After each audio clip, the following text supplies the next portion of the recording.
येणाऱ्या काळामध्ये आमच्या जळगाव जिल्ह्यामध्ये आव्हान काही छोटं नाही, परंतु कार्यकर्त्यांचे बळ शिवसेनेच्या अनेक मंडळींची आम्ही गेल्या 8-10 दिवसापासून चर्चा करतोय।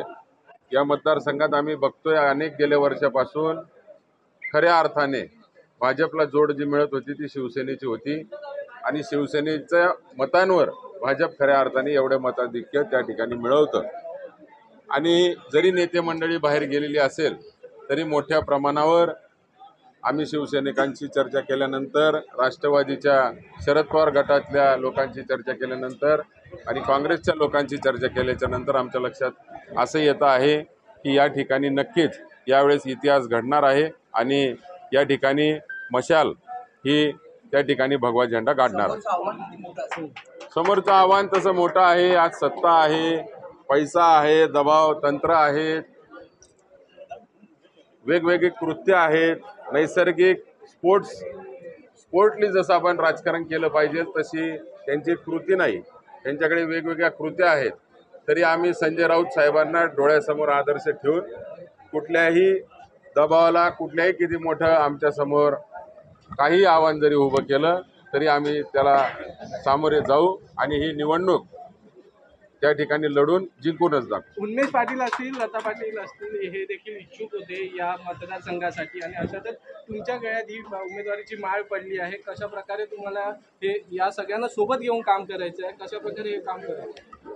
आज ललिताताई असतील, त्यांनी खरोखर या ठिकाणी धाडस दाखवलं होतं। त्यांनी निवडणूक लढण्याची त्या ठिकाणी तयारी दाखवली, परंतु ज्यावेळेस आम्ही सारे एकत्र बसलो त्यावेळेस ललिताताईंनी देखील सांगितलं की करण तू पुढे जात असशील तर मला त्यामध्ये माझा आशीर्वाद आणि माझी साथ तुला राहील आणि त्यांनी देखील त्याला सहमती दिली। त्यांच्याशी शेवटचं मत उद्धव साहेबांनी, संजय सावंत साहेबांनी घेतल्यावरच माझी उमेदवारी त्या ठिकाणी डिक्लेअर केली। राहिला उन्मेष दादांचा विषय, त्यांनी आपल्याला येताना देखील सांगितलं, बातम्यांच्या माध्यमातून चुकीचं लागलं की उन्मेष दादांचा प्रवेश म्हणजे हे काही उमेदवारी आहे का? परंतु आपण साऱ्यांनी बघितलं, आपल्याला राजकारणाच्या पलीकडे एक उदाहरण आज या ठिकाणी बघायला मिळेल। एक मैत्री निभवणारा त्या ठिकाणी आपल्याला मित्र, ज्यांनी स्वतःला खासदारकी मिळणं सहज शक्य होतं, परंतु एक मित्रासाठी त्यांनी निर्णय घेतला।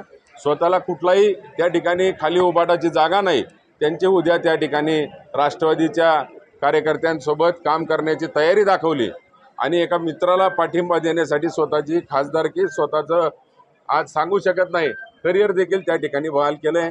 आज स्वार्थाच्या राजकारणात, अतिशय गद्दारीच्या राजकारणात, पाठीत खंजीर खोपसण्याच्या राजकारणात आम्ही दोघं मित्र एक वेगळं उदाहरण सेट करत आहोत। हे राजकारणापेक्षा पलीकडे जाऊन मला या ठिकाणी सांगायला गर्व आणि आनंद त्या ठिकाणी